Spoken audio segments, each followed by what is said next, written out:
नमस्कार, स्वागत है आपका मनी 9 पर। मैं हूं मीनू शर्मा और आप देख रहे हैं पर्सनल फाइनेंस से जुड़ी खबरों का ATM मनी मॉर्निंग। चलिए फटाफट शुरू करते हैं कि आज क्या है बड़ी खबरें, क्या है खास खबरें। आज की पहली खबर आधार को लेकर है। सरकार जल्द ही आधार को नागरिकों के लिए डिजिटल डॉक्यूमेंट को सत्यापित करने के लिए जरूरी कर सकती है। ये प्रावधान डिजिटल इंडिया कानून के तहत लाया जा सकता है। इससे आधार का इस्तेमाल नागरिकों के डिजिटल रिकॉर्ड, डिजिटल सिग्नेचर के सत्यापन में किया जाएगा। इससे निजी क्षेत्र में भी आधार का व्यापक इस्तेमाल होगा। अगर कोई नागरिक खुद पहचान के रूप में आधार से सत्यापन का विकल्प नहीं चुनता है, तब आधार से जुड़े दूसरे अहम दस्तावेजों को एवं साक्ष्यों का इस्तेमाल किया जाएगा। मसौदे के अनुसार किसी भी डिजिटल हस्ताक्षर को तभी सही माना जाएगा जब वह आधार से जुड़ा होगा। आने वाले दिनों में मोटर और हेल्थ इंश्योरेंस का प्रीमियम महंगा हो सकता है। रिपोर्ट के मुताबिक रिस्क प्रबंधन को मजबूत करने के लिए जनरल इंश्योरेंस कंपनियां बीमा के प्रीमियम को 15 से 20% तक बढ़ा सकती हैं। खासकर री इंश्योरेंस की ज्यादा लागत बढ़ने की संभावना जताई जा रही है।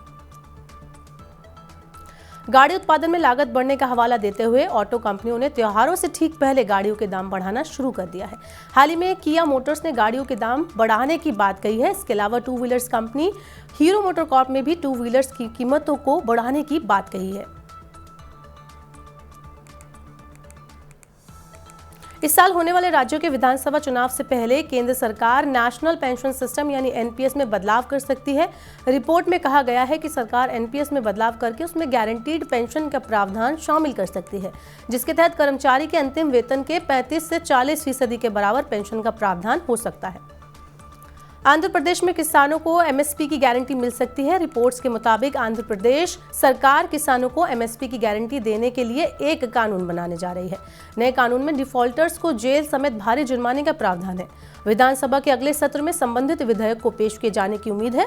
मसौदा विधेयक में यह प्रावधान किया गया है कि कोई भी व्यक्ति जो न्यूनतम समर्थन मूल्य के नीचे लेन देन करेगा, उसके खिलाफ सख्त कार्रवाई की जाएगी। पहली बार उल्लंघन करने पर उसको 50,000 रुपए तक का जुर्माना देना होगा। दूसरी बार कानून का उल्लंघन करने पर 6 महीने तक की कैद या 1 लाख रुपए का जुर्माना या फिर दोनों हो सकते हैं। कुरियर सेवाएं देने वाली company blue dart express limited ने नए साल यानी कि 1 जनवरी से सामान भेजने की दरों में 9.6% तक की बढ़ोतरी करने का ऐलान किया है। कंपनी ने अपने बयान में कहा है कि शुल्क दरों में यह बढ़ोतरी भेजे जाने वाले कुरियर के आकार प्रकार पर निर्भर करेगी। कंपनी का कहना है कि वह हर साल अपनी शुल्क दरों की समीक्षा करती है और उसके हिसाब से दरों में संशोधन किया जाता है। हालांकि DHL समूह के स्वामित्व वाली कंपनी ने कहा है कि शुल्क बढ़ोतरी का असर अक्टूबर से दिसंबर तक भेजे जाने वाले कुरियर पर नहीं होगा। चाय के बागान में काम करने वाले श्रमिकों के लिए अच्छी खबर है। असम सरकार ने ब्रह्मपुत्र और इसके अलावा बराक घाटी में चाय बागान श्रमिकों की दैनिक न्यूनतम मजदूरी 18 रुपए बढ़ाकर क्रमशः 250 रुपए और 228 रुपए करने का फैसला किया है।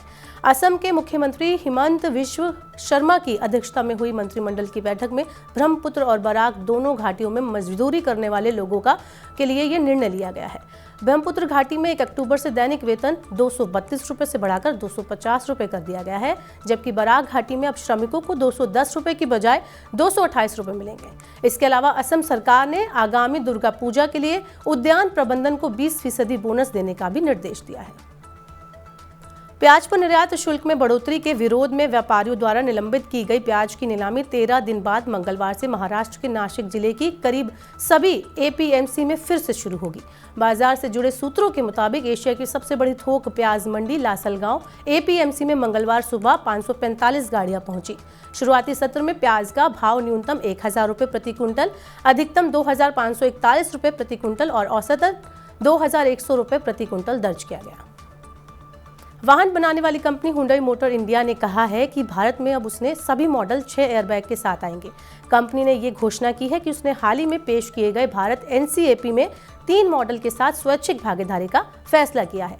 इसके बाद इसके तहत और भी मॉडल पेश किए जाएंगे। कार बनाने वाली कंपनियां भारत NCAP कार्यक्रम के तहत स्वेच्छा से अपने वाहन परीक्षण के लिए पेश कर सकते हैं। परीक्षण में कार के प्रदर्शन के आधार पर वाहन को बड़े लोगों और बच्चों की सुरक्षा के हिसाब से 0 से 5 की स्टार रेटिंग दी जाती है। विदेशी पूंजी की निकास जारी रहने और एशियाई बाजार के सुस्त संकेतों के बीच घरेलू मानक सूचकांक मंगलवार को आधा फीसद तक गिर गए। HDFC बैंक और रिलायंस इंडस्ट्रीज में बिकवाली से बाजार धारणा पर असर पड़ा है।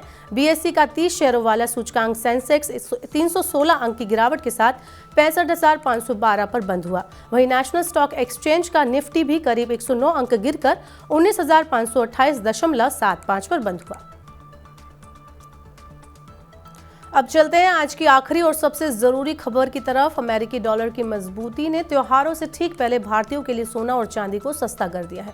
घरेलू वायदा बाजार यानी मल्टी कमोडिटी एक्सचेंज पर सोने का भाव 57,000 रुपए के नीचे लुढ़क गया है। दिल्ली हाजिर बाजार में भी भाव 57,500 रुपए प्रति 10 ग्राम के करीब है। वहीं वायदा बाजार में चांदी भी गिरकर 65,500 रुपए के करीब आ गई है।